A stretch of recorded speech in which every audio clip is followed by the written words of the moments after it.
आप मुझे सबसे इंटरेस्टिंग चीज बताएं, आपने संतूर कैसे चुना?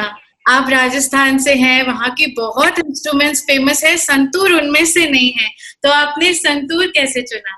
एक्चुअली हमारी फैमिली में सभी सारंगी बजाते हैं। हमारे फादर, दादाजी, परदादाजी सभी, और हमारे कजिन वगैरह बहुत फेमस म्यूजिशियन भी हैं। तो एक बार मैं बड़ौदा गया हुआ था अपनी सिस्टर के पास, और वहाँ पे मैंने मेरे ब्रदर इन लॉ को बजाते हुए देखा वहाँ पर। तो मुझे उस इंस्ट्रूमेंट की आवाज़ बहुत मीठी लगी। तो मैंने ऐसी इच्छा जताई उनको कि मैं ये इंस्ट्रूमेंट बजाना चाहता हूँ थोड़ा बहुत। तो उन्होंने कहा तो म्यूजिशियन है, आप कर सकते हैं, थोड़ा सा देखिए।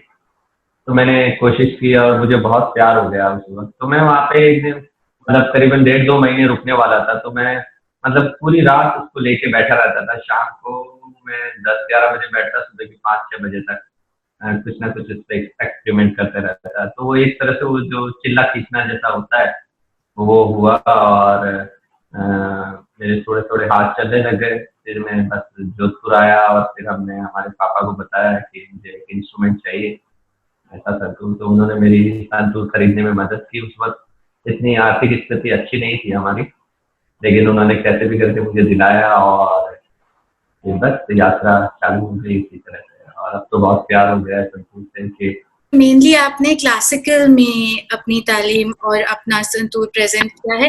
फोक म्यूजिक से आप किस तरह कनेक्टेड हैं राजस्थान में? एक्चुअली हमारा परिवार जो है वो बरसों से, बुजुर्गों के टाइम से शास्त्रीय संगीत करता है। राजा महाराजाओं के महलों में हमारे जो परनाना जी थे, उस्ताद इमामुद्दीन खान साहब, वो महाराजा उमेश सिंह जी के यहाँ से, हमारे दादाजी थे जो सीकर महाराजा के यहाँ पे थे।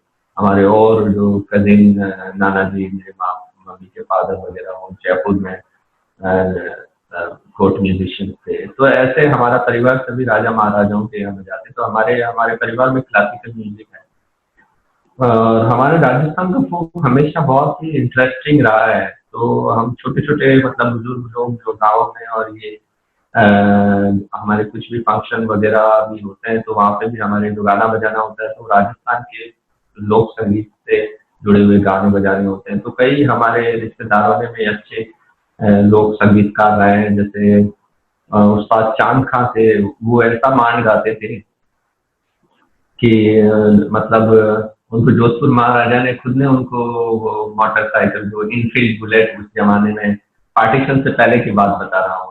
वो बहुत अच्छा फोक गाया करते थे। फिर पार्टीशन के बाद वो पाकिस्तान चले गए उस्ताद चांद खां साहब, और उनको बहुत सारे अवार्ड भी दिए गए। तो हमारे परिवार में भी कई लोगों में अच्छे फोक म्यूजिशियंस रहे हैं। और क्योंकि हमारा जो रुझान हमेशा, हम घर के कुछ भी फंक्शन है उनमें हम, हमारे यहाँ भी कलाकार आया करते थे, जो लोक कलाकार हैं, कभी कभी हम फंक्शन में और बुलाया करते थे। तो प्यार वो हमेशा से, शुरू से आप कह सकते हैं हमारे खून में भी रहा है वो चीज। और हम हमेशा से लोक संगीत को बहुत पसंद करते हैं। और हमारे राजस्थान का लोक संगीत जो है बहुत बहुत मीठा संगीत है। मैंने आपका रिसेंटली एक पोस्ट देखा था जो शायद आपने फेसबुक पे डाला था, जोधपुर के पास एक गांव के बारे में जहां बहुत सारे म्यूजिशियंस इकट्ठा रहते हैं, और आपने उस पोस्ट में अपील भी की थी लोगों से कि ऑलरेडी बहुत लोग इस विलेज के बारे में जानते हैं और बात करते हैं, लेकिन वो काफी नहीं है। तो आप थोड़ा सा बता सकते हैं उनके बारे में? बिल्कुल। जोधपुर से 100 किलोमीटर दूर बाड़मेर डिस्ट्रिक्ट में एक गांव है बड़नावा जांगीर। ये राजस्थान के, पश्चिमी राजस्थान के जो लोक कलाकार हैं, लंगा लंगा कम्युनिटी, उनका गांव है। लंगा कम्युनिटी जो है वो सिंधी मुस्लिम लोगों के लिए म्यूजिक करते हैं। वो उनके पेट्रन्स हैं, सिंधी सिपाही जो हुआ करते थे। बॉर्डर के गांव में ज्यादातर, कुछ हिस्सा पाकिस्तान में चला गया और बाकी ये बाड़मेर जैसलमेर बेल्ट में है। ये लोग पुराने वक्त पे अपने पेट्रन्स के लिए गाना बजाना करते थे, उनके यहाँ जाते थे और वो उनको खाने पीने का और उनकी जरूरत का देखभाल करते थे। उस गांव में लगभग 400 से 500 इस कम्युनिटी के घर हैं। और सारे के सारे, मतलब मेरे ख्याल से 90%, 95% फुल टाइम म्यूजिशियन है। उनमें से काफी लोग एकेडमी अवार्ड विनर हैं। कई लोग राजस्थान रत्न सम्मान से सम्मानित हैं, कई लोग ए आर रहमान, सलीम सुलेमान, शंकर महादेवन और कोक स्टूडियो ऐसे प्लेटफॉर्म पे बजा चुके हैं और गाते हैं, और उनके पास और कई अपना इंडिविजुअल भी, और कई लोगों के पास इतने मोटे मोटे पासपोर्ट्स हैं जिनमें पूरी दुनिया के वीजे लगे हुए हैं उनके, वो फेस्टिवल और बजाने जाते हैं। तो काफी रिच गांव है, म्यूजिकली रिच, पर अ, उन लोगों में वो पैसा सेव करने की या वैसी आदत में नहीं है शायद, तो थोड़ी मुश्किल में है अभी कोविड के वक्त। हरियाला बनाओ, नारा बनाओ, ये सूती बादल मेल बन के चूल बजाई हो, ये सूती बादल मेल बन के चूल बजाई ये कोविड के वक्त स्पेसिफिकली मुझे आपसे पूछना था कि ये जो म्यूजिशियंस हैं उनके अलावा भी जो बाकी फोक आर्टिस्ट हैं जो इधर फोक डांस जैसे कलबेलिया करते हैं या जो पपेट शोज करते हैं, उनमें से काफी ऐसे लोग हैं जो बाहर जाते हैं जिनकी पासपोर्ट्स जैसे आपने बोला वो काफी ट्रैवल करते हैं, और मेन जो उनका सोर्स है इनकम का वो उनके परफॉर्मेंस से होता है। तो इस वक्त जब वो इंटरनेशनली बाहर जाने के अलावा इंडिया में ही दूसरे स्टेट्स में नहीं ट्रैवल कर पा रहे हैं, तो आप लोगों ने जो रागा साइंस के थ्रू उनको सपोर्ट करने के लिए एक कोशिश शुरू की है, उसके बारे में थोड़ा बताइए। थोड़ा डिटेल में बताऊंगा मैं आपको। रागा साइंस मेरा एक इनिशिएटिव है जिसमें राग संगीत के बारे में मैं रिसर्च कर रहा था, और मैं एक सरल भाषा में एक किताब लिख रहा हूँ जिसमें लोगों को मालूम चल सके कि how this music heal your mind body and soul. तो वो बुक तो कंप्लीट नहीं हुई थी, मैंने ऐसे ही एक फेसबुक पेज बना लिया। मैंने सोचा म्यूजिक बजाएंगे या अभी सभी लोगों को हील करेंगे थोड़ा सा। तो जब मैंने फेसबुक पेज बनाया तो उसमें मैं परफॉर्म करता तो लोग जुड़ते गए, काफी क्लासिकल म्यूजिशियन जो है इंडिया के, जो मुझे जानते हैं या हमारे परिवार को जानते हैं, वो लोग भी सभी उस पे आने लगे, तो थोड़ा सा पॉपुलर होने लगा। फिर मैं कंसेप्ट पे काम करने लगा, एवरी संडे को कुछ खास सब्जेक्ट पे फेस्टिवल जैसे करता, उसमें 10-12 घंटे का लाइव म्यूजिक करते, कभी सारंगी का, कभी तबला का, कभी फ्लूट, ऐसे कभी पंजाब फेस्टिवल। तो उससे भी लोगों में बहुत बात गई और हर संडे को इंतजार करते थे लोग उसका। फिर मैंने जैसे लॉकडाउन हुआ था तो सभी लोगों ने एक दूसरे की मदद के लिए हाथ बढ़ाए थे, लेकिन डेली वेजेस के जो आर्टिस्ट हैं जो होटलों में, रेस्टोरेंट्स में और शादी ब्याह में, छोटे इवेंट में काम करते हैं, उनकी बहुत दिक्कत हो गई, क्योंकि 1-2 महीने लॉकडाउन रहा तो मतलब बिल्कुल बचत ना होने की वजह से भूखमरी की सी हालत हो गई। काफी लोगों ने मुझे फोन करते थे, तो मैंने सोचा अब मैं तो खुद आर्टिस्ट हूँ, कैसे क्या करूँ। तो बहुत दिमाग लगाया, फिर मैंने एक आउटडोर कॉन्सर्ट सीरीज चालू की हमारे पुराने शहर में। रूफ टॉप पे एक स्टेज लगाया, बैकड्रॉप में फोर्ट नजर आता है, तो वो सभी लोग इंडोर कर रहे थे, तो हम आउटडोर करने के लिए मैंने ऐसा प्लान किया। तो उसके लिए मुझे एक सपोर्ट मिला था कनाडा से, सर्वकाल एक संस्था है, वहाँ मैं कॉन्सर्ट करने कनाडा जाता हूँ उनके पास, और मुझे बहुत प्यार करते हैं। तो उन्होंने बोला ठीक है, 8 दिन तक हम सपोर्ट करेंगे, आप जो भी आप देना चाहें। तो हम 2-5 हजार रुपए देते हर ग्रुप को, जैसा उसकी साइज होती ग्रुप की उस हिसाब से। तो वो आता, बजाते और उनको हम लाइव करते, उनसे बातचीत करते, पूछते कैसे। तो उससे वो थोड़ा सा पॉपुलर हुआ, लोगों में बात गई कि भाई ये पहला फेसबुक पेज है जो पैसे भी देता है। तो इस तरह से बात फैलने लगी, तो और लोग भी सपोर्ट के लिए मेरे पास आए। कोई बोलता 5 दिन मेरी तरफ से, कोई बोलता 4 दिन मेरी तरफ से, 2 दिन मेरी तरफ से। तो ऐसे करते करते 40 एपिसोड तक चला गया। तो इतना सारा एपिसोड होने के बाद लगभग 500 कलाकारों को हम मदद कर पाए।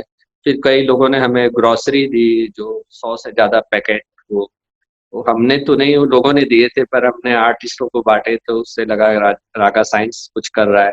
तो बहुत हमारी बात फैली, तो पूरी दुनिया से मेरे पास फोन कॉल्स आने लग गए कि नवाब आप इसको एक अच्छा सा प्लेटफॉर्म बनाओ, लोगों की मदद कर सके इस वक्त में। तो उसको लेकर मैं बहुत सीरियस हो गया। कभी मैं ऑनेस्टली कहता हूँ, मेरा कोई मकसद नहीं था ऐसे ऐसे कहाँ से कहाँ चली जाएगी कारवां, ऑटोमेटिक हो गया ये। मैं तो मेरा म्यूजिक ही बजाना चाह रहा था, अब मैं सोचता हूँ तो मुझे बहुत डर लगता है कि इतनी ज़िम्मेदारियाँ आ गई है, मैं कैसे निभा पाऊँगा? आप मानेंगे नहीं, मैं संगीत भी अच्छे से नहीं कर पा रहा हूँ क्योंकि मैं हर वक़्त सोचता हूँ।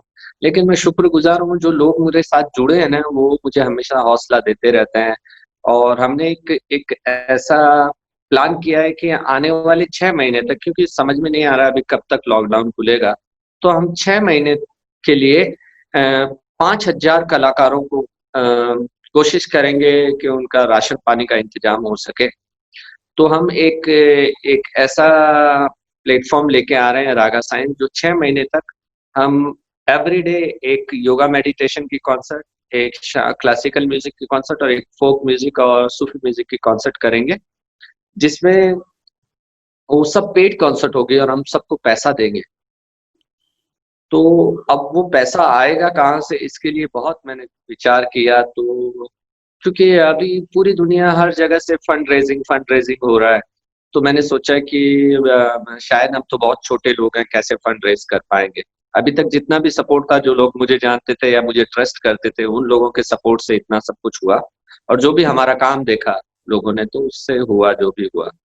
तो हमने एक मेंबरशिप प्लान लाया है, ये जितनी भी एक्टिविटी 6 महीने तक हम 5,000 कलाकारों की जो परफ़ॉर्मेंसेज़ होगी, वो हम फ्री फेसबुक पेज पे ना करके हम एक ऐसे प्लेटफ़ॉर्म पे करेंगे, जहाँ पे अगर आप हमारे मेंबर हैं, तो ही आप देख सकेंगे। जैसे ज़ूम मीटिंग में हम अब बात कर रहे हैं, आपने पासवर्ड भेजा मुझे।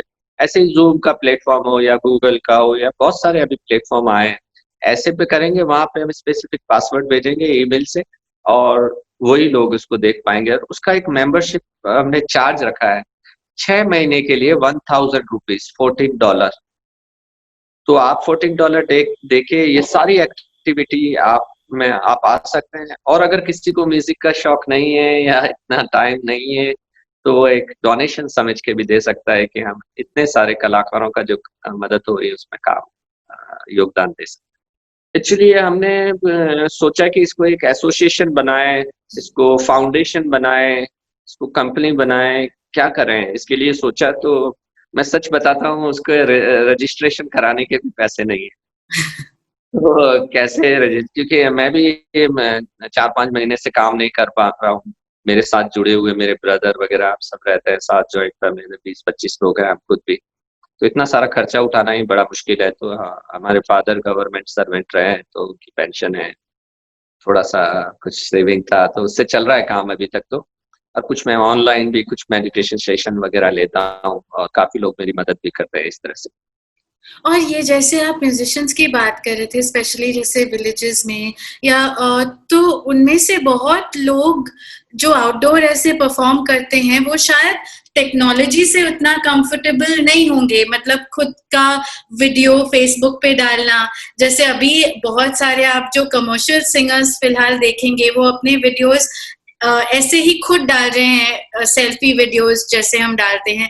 तो उस हिसाब से टेक्नोलॉजी वाइज आपको कोई स्टार्ट करते हुए कोई दिक्कत, कोई तकलीफ हुई? जैसे आउटडोर में साउंड का भी काफी, जैसे आप इंडोर करते हैं तो आपके क्लोज्ड एरिया में दूसरी आवाज नहीं आती, तो उस सब में आपको कोई परेशानी हुई? सही में तो ये वक़्त ने सब कुछ सिखा दिया हमको। हम इतने टेक्नोलॉजी में इतनी जानकारी नहीं थी। इवन मैं खुद भी मैं ग्रेजुएट हूँ, लेकिन कभी मैंने टेक्नोलॉजी पे ज़्यादा ध्यान नहीं दिया और मैं बस ज़्यादा कभी बिलीव भी नहीं करता था इन चीज़ों पे ज़्यादा। लेकिन अभी तो ये वक़्त की ज़रूरत बन गया, तो हम धीरे-धीरे खुद ब खुद सीख गए, कैसे लाइव करना है, अच्छा साउंड कैसे आएगा, कैसे इंडोर में, आउटडोर में कैसे कर सकते हैं। तो हम सीख के सब और हमारे पास वो जब वीडियो टीम और ऐसे काफ़ी लोग जुड़े हैं, जो रागा साइंस का बहुत इम्पोर्टेंट हिस्सा है, जिन्होंने हमसे कभी कुछ डिमांड नहीं की, फ्री में हमारे लिए काम कर रहे हैं, इतना सेवा दे रहे हैं, तो उन लोगों का बहुत शुक्रगुज़ार हूँ, उन्होंने सब हमें सिखा दिया। जैसे वीडियोग्राफर ने हमको वीडियो टेक्निक सिखाई, साउंड वालों ने साउंड टेक्निक। मैं जब फ़ोन करता था, तो कोई भी साउंड वालों को जो जोधपुर में मुझे जानते हैं, तो कभी किसी ने मना नहीं किया कोई काम से। मतलब 90% लोगों ने हमेशा हाँ बोली, इस वक़्त में मतलब आगे आए। हाँ, 2-5% तो लोग हैं जो शायद कुछ उनकी मजबूरियाँ रही होगी। लेकिन हमेशा मुझे हाँ ही मिला और सब लोगों ने बहुत सपोर्ट किया, और इसी वजह से आज रागा साइंस 4,500 लाइक्स के साथ 6,000 फॉलोवर्स हैं, और और इतना लोग प्यार करने वाले जो फेसबुक और उस पे भी नहीं है, वो लोग भी हमें बहुत प्यार करते हैं, हमेशा वो रेडी है हमारे साथ सपोर्ट करने के लिए। इनफैक्ट अब बोलते हैं ना, राजस्थान में बहुत छोटे एज से लोग म्यूजिक सीखते हैं, या एज अ ट्रेडिशन वहां पर बच्चों को भी एक यंग एज से प्रिपेयर किया जाता है म्यूजिक ट्रेडिशन में। तो इसलिए उस ट्रेडिशन के बारे में और स्कूल के बारे में हमको थोड़ा। पहले मैं ट्रेडिशन के बारे में बताता हूँ। राजस्थानी फोक जो है वो काफी पॉपुलर रहा है बरसों से, और हमारे राजस्थान के बहुत बड़े बड़े कलाकार, मतलब मैं आपको बताता हूँ 100 साल पुराने भी बता सकता हूँ, जो मतलब पूरी दुनिया में नाम किए हैं उन्होंने। तो हमारा जो ज्यादातर जो हिस्सा है, तो शेखावाटी, जो 3 रीजन बहुत फेमस है, शेखावाटी, मेवाड़ और ये मारवाड़। तो पहले एक्सपोजर शेखावाटी का बहुत ज्यादा था, वहाँ पे बहुत रिच म्यूजिशियन हुए हैं, और वहाँ की गायकी स्टाइल बहुत पावरफुल रही है। और जिसमें मैंने चांद खां का नाम बताया था आपको, वो भी शेखावाटी के थे। और उस्ताद मेहंदी हसन खान साहब, जो गजल माइस्ट्रो पाकिस्तान चले गए थे, वो भी शेखावाटी के थे। और वहाँ की गायकी बहुत रिच थी, और वहाँ का जो तलफ्फुज़ था वो बहुत साफ था राजस्थान का। और वो जितने भी राजस्थान के बड़े कंपोजिशन, जो गाने आप सुनते हैं, वो वहां से निकले, बड़े बड़े। फिर अभी 20-30 सालों से हमारा वेस्टर्न राजस्थान बहुत पॉपुलर हो गया है, जो ये साफा बांध के गाते हैं मांगनिया लंगा म्यूजिशियन, इनके प्रमोशन के लिए बहुत सारे काम हुए। कोमल कोठारी जी जो म्यूजिकोलॉजिस्ट रहे हैं, उन्होंने इनके लिए गांव गांव जाकर इनके लिए, क्योंकि ये तो गांवों के म्यूजिशियन थे, मतलब अपने पेट्रन्स के लिए गाते थे और वहीं रहते थे। और ये जो मैं बेल्ट बता रहा हूँ, इन लोगों ने बड़े बड़े ये राजा महाराजा भी इनको बुलाया करते थे, मतलब लोकगीत गाते थे वो। तो उनका बहुत, तो अभी 20 सालों से ये, तो अभी आप देखें ये जो दंगा मांगनियार, ये काफी 15-20 सालों से। और इस तरह का संगीत भी अभी पसंद आने लगा है लोगों को, हाई पिच का संगीत जी। जो कव्वाली की तरह का होता है, तो इन लोगों को बहुत पसंद आता है। तो ये भी बहुत अच्छे कलाकार हैं और काफी अच्छा काम करते हैं ये लोग भी, पर इनको एक्सपोजर नहीं था, और गाँव में रहे, वेस्ट राजस्थान में ज्यादातर इधर पानी की कमी, लोग आते कम जाते, तो इनका म्यूजिक इतना बाहर नहीं आया था। तो अभी 20-30 सालों से टूरिज्म बढ़ने की वजह से लोग उधर गए, उनको सुना, फिर इनको काफी लोगों ने प्रमोशन का काम किया और बाहर तक आए। तो अभी लोग, ये वाले लोग भी ज्यादा अच्छे, लंगा मांगनियार बहुत अच्छे फेमस म्यूजिशियन, काफी 2-5 लोग तो अच्छे सेलिब्रिटी भी हैं और काम कर रहे हैं। और अभी तो ये लोग सीख भी रहे हैं अच्छा सा, और अपने आप को रिफाइन कर रहे हैं, और काफी अच्छे, इनके अंदर तो पद्मश्री अवार्ड तक भी है, एकेडमी अवार्ड भी काफी लोग दे रहे हैं और कर रहे हैं काम।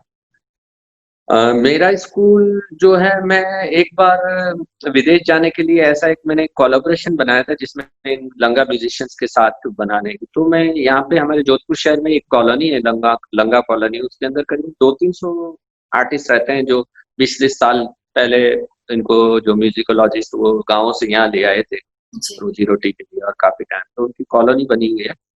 तो वहां मैं उनके मिलने के लिए जाया करता था उन कलाकारों से। तो मैंने देखा कि वहां पे कोई सिस्टमेटिक कुछ भी एजुकेशन नहीं है म्यूजिक की, क्योंकि कोई लेके नहीं बैठते हैं म्यूजिक में। बच्चे सुबह उठ के बाहर आ जाते हैं, बाहर ही चाय पीते हैं, फिर खेलने लग जाते हैं, कुछ कंचे खेलते हैं, कुछ गिल्ली डंडा खेलते हैं, कुछ भी। तो ऐसे मैंने सोचा यार, और जब मैं उनको देखता था तो बहुत सुरीले और लय में होते थे, और म्यूजिक के लिए सुर और लय ही सबसे बड़ी चीज है, वो दोनों उनके पास थी ऑलरेडी, मतलब होती है। तो मेरे मन में विचार आया कि यार कुछ इनके लिए करना चाहिए, अगर इनको सिस्टमेटिक कोई तालीम मिले तो ये अच्छे कलाकार बन सकते हैं। तो ये सोच के मैंने स्कूल को लगाया, और उस स्कूल में हम उनको ये तालीम देते थे रियाज करने की, साथ ही साथ हमको क्लासिकल और अदर म्यूजिक फॉर्म्स है उनकी भी जानकारी देते थे, ताकि वो एक अच्छा कलाकार बन के निकले।